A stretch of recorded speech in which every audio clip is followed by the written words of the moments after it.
국민 여러분 안녕하십니까. 인도태평양 전략연구원 최수영입니다. 오늘도 저희가 준비한 방송을 애청해 주셔서 감사를 드립니다. 자, 오늘은요, 백악관에서 작성된 도널드 J. 트럼프, 이 트럼프 대통령이 쓴 편지 한 장을 좀 소개해 올리고자 합니다. 수신자 누구냐면은 브라질 연방공화국 대통령 루이스 이나시우 룰라 다 실바, 이런 사람인데 지금 2025년 7월 9일 날짜로 작성된 편지입니다. 이 편지를 한번 들어보시고 과연 우리에게는 어떠한 울림이 있는지, 과연 트럼프 머릿속에서는 무슨 생각하고 있는지 한번들 추측들 해보시죠. 대통령과 갈게요. 저는 전 브라질 대통령 자이르 보우소나로를 알고 교류한 바 있으며 그를 깊이 존경하였습니다. 이는 다른 국가의 지도자들도 마찬가지였습니다. 브라질이 전 대통령 보우소나로를 대하는 방식은 매우 유감스럽습니다.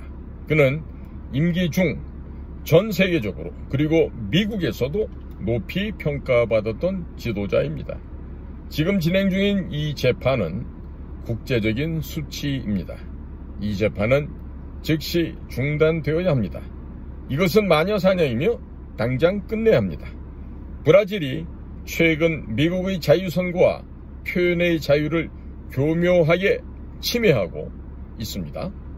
이는 브라질 대법원이 미국 소셜미디어 플랫폼에 대해 수백 건의 비밀스럽고 불법적인 검열 명령을 내린 것으로 명백히 드러났습니다. 이들은 미국 기업에 수백만 달러의 벌금과 브라질 소셜미디어 시장에서의 퇴출 위협을 가하고 있습니다.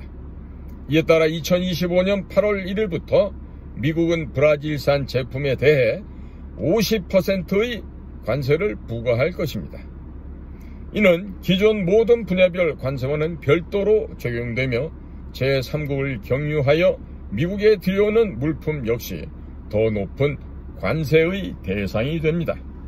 또한 우리는 브라질과의 무역관계에 대해 논의해야 했으며 현재의 불공정하고 편향된 무역관계를 종결해야 한다는 결론에 이르렀습니다. 브라질의 관세 및 비관세 정책 그리고 각종 무역 장벽은 오랫동안 미국에 불리하게 작용해 왔습니다.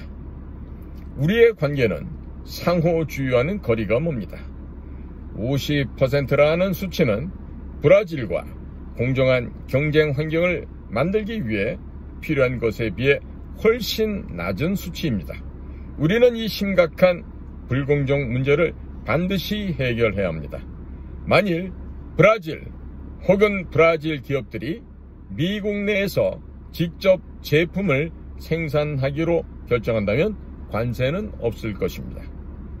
미국 내 생산을 결정한다면 우리는 신속하고 정기적이며 절차적인 승인을 보장하기 위해 모든 지원을 다할 것입니다.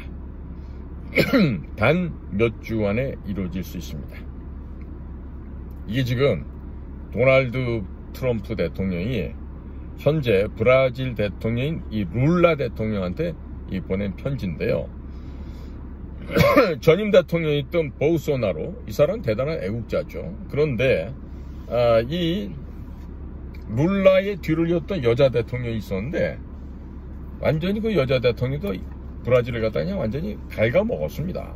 자, 그러다 보니까 이 보우소나루 대통령이 됐는데 이분도 2020년도 있었던 선거에서 지금 부정선거로 인해서 지금 선거로 도둑질당한 케이스죠. 그 좌파 대통령 이 룰라가 지금 현재 대통령 하고 있는 거예요.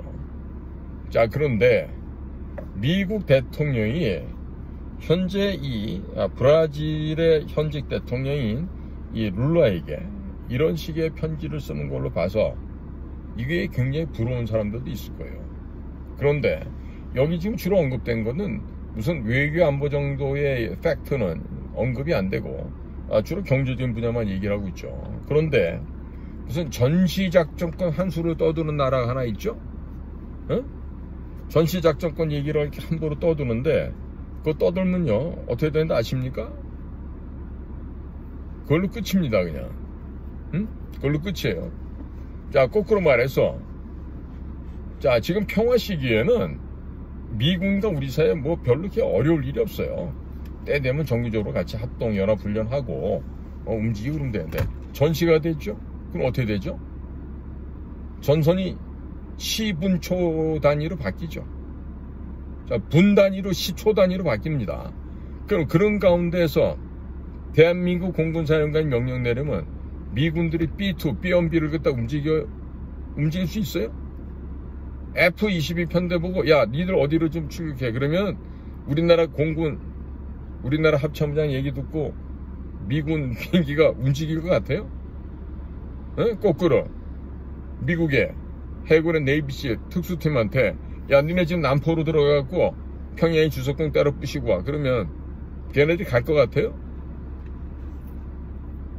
지금요, 전시작전권을 우리한테 달라라고 떠드는 애들은 정말로 무식해서 그렇습니다.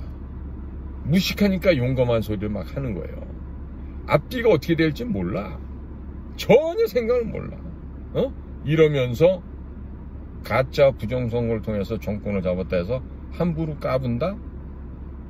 설령 대한민국이 전세계 경제 서열 무슨 10위가 되고 군사력은 무슨 뭐 6위다, 뭐 5위다 이런 얘기를 하더라도 이런 식의 행실을 하면요, 미국의 특수연들이 들어와서 그냥 잡아서 바로 끌고 갑니다. 어디로? 엘살바도로? 아니면 관타나모로 가겠지. 갈 수 있는 지금 이유가 너무나 많거든. 너무나 많아. 거기다 지금 이화영이가 감옥에서 지금 아각거리고 있잖아. 내가 불면 다 끝난다. 왜 나 혼자 여기 있어야 되냐. 이래가면서 이화영이 그 자식이 거기서 떠들고 있는데, 참 똑같은 놈들이죠. 조금도 저울 때 올려놓으면 근수가 차이가 조금도 안 날 놈들이야. 응? 그러니까 이런 아이들에게 지금 뭐 조작을 하던 불법을 하던 뭐가 됐든 당선됐다고 그 사람들을 인정해 주자고 떠드는 우리나라 인구의 한 30%밖에 안 되는 것들이, 응? 전체 70% 되는 사람들을 함부로 능멸하고 이렇게 해서는 이 나라가 통합될 수가 없어요. 자, 제가 좀 이따가 트럼프가 왜 한국을 미국의 전략에서 배제하고 있는지, 그런 부분에 대해서 계속해서 설명을 드리겠습니다. 경청해 주셔서 감사합니다. 인도태평양 전략연구원 최승입니다. 고맙습니다.